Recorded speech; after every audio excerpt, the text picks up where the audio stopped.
This is breaking news. The White House task force is being asked about the impact to corporate real estate and the impact on space utilization and metrics, and what they have done with the time they have had to address this question.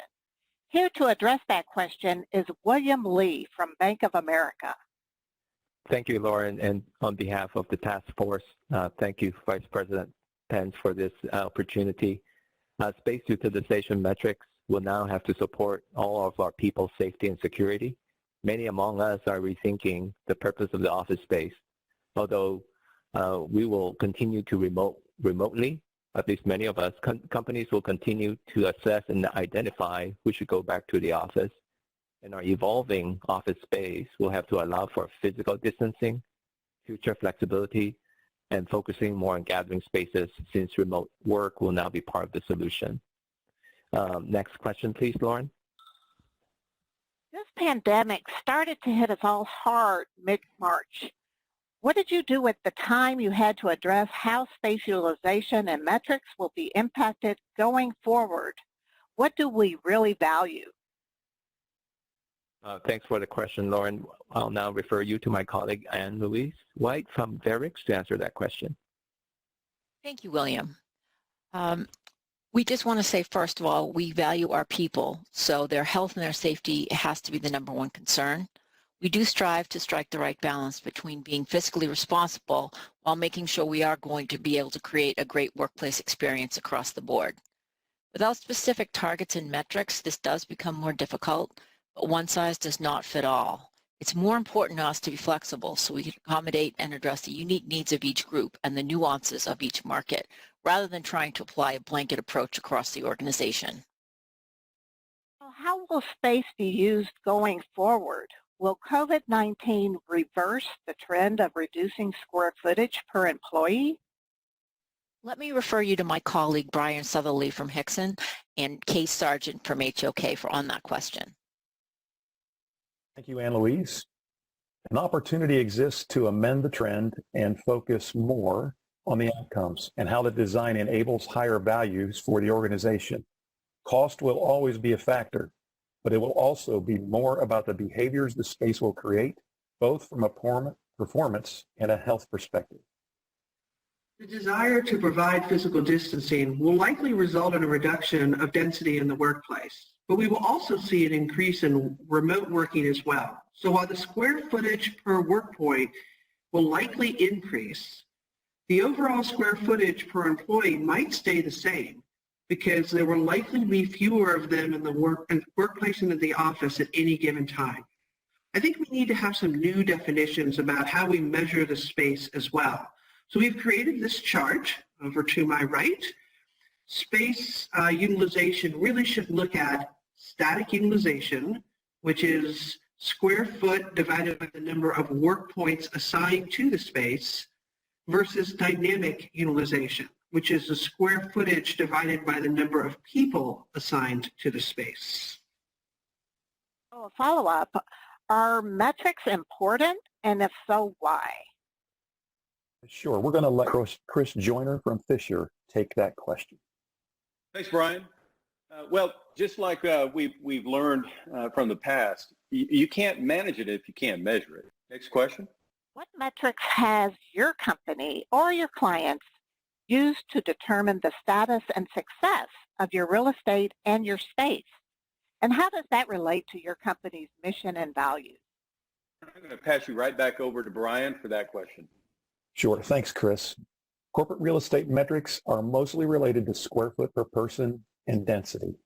Focus has shifted, however, to the occupants. Design tools, including the Well Building Standard and the Leasing Index, help us answer questions about how the buildings, systems, and the space get designed and safely support people and what they're there to do.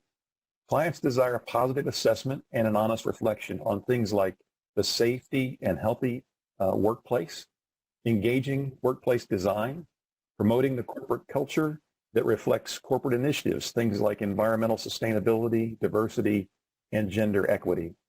It appears that the metrics are becoming more people-centric.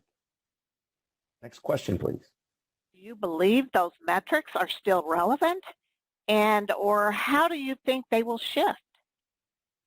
Thank you. That's a great question for our colleague Doug Sharp from Sharp Advisors. Doug, over to you. Thanks, Brian.